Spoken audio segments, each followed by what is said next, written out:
Je vais vous expliquer ce sur quoi j'ai travaillé ces dernières années.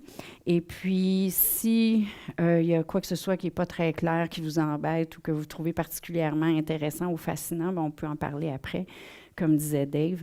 Et merci beaucoup pour l'invitation pour venir ici, sur la belle Côte-Nord, dont j'avais entendu parler, mais j'étais jamais venue.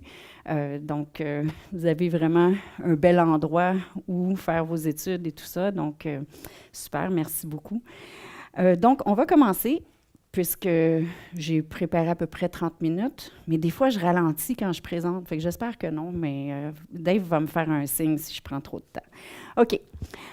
Donc, je réalise que vous avez étudié la pensée existentialiste, vous avez vu le déterminisme et tout ça, et on pourrait attacher à la pensée occidentale que vous avez étudiée l'étiquette de pensée humaniste.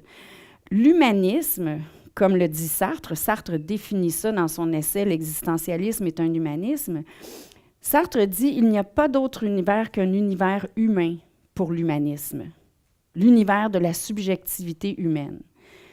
Donc, les penseurs humanistes, ils établissent des distinctions très nettes entre l'humain, le non-humain, la pensée et la matière. Et de cette façon-là, ils érigent des dualismes. L'humanisme, c'est un dualisme. C'est aussi un rationalisme, car l'humanisme démontre une foi en la raison et en la capacité de l'humain de comprendre le monde et de progresser.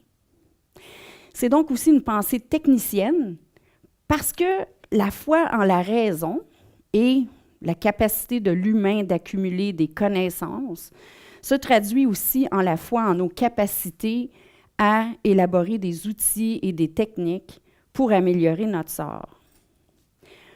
Or, pour les penseurs post-humanistes, c'est justement parce que la pensée humaniste, elle est dualiste, rationaliste et technicienne, qu'elle est responsable de l'état du monde.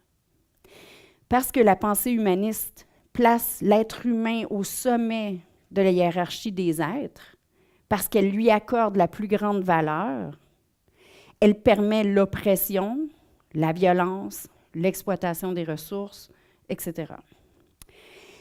Et plus souvent qu'autrement, ça va être ma petite note féministe en passant, parce que je travaille beaucoup sur le féminisme aussi. Plus souvent qu'autrement, la pensée humaniste, elle met l'homme blanc, cisgenre, hétérosexuel et valide au sommet de la hiérarchie.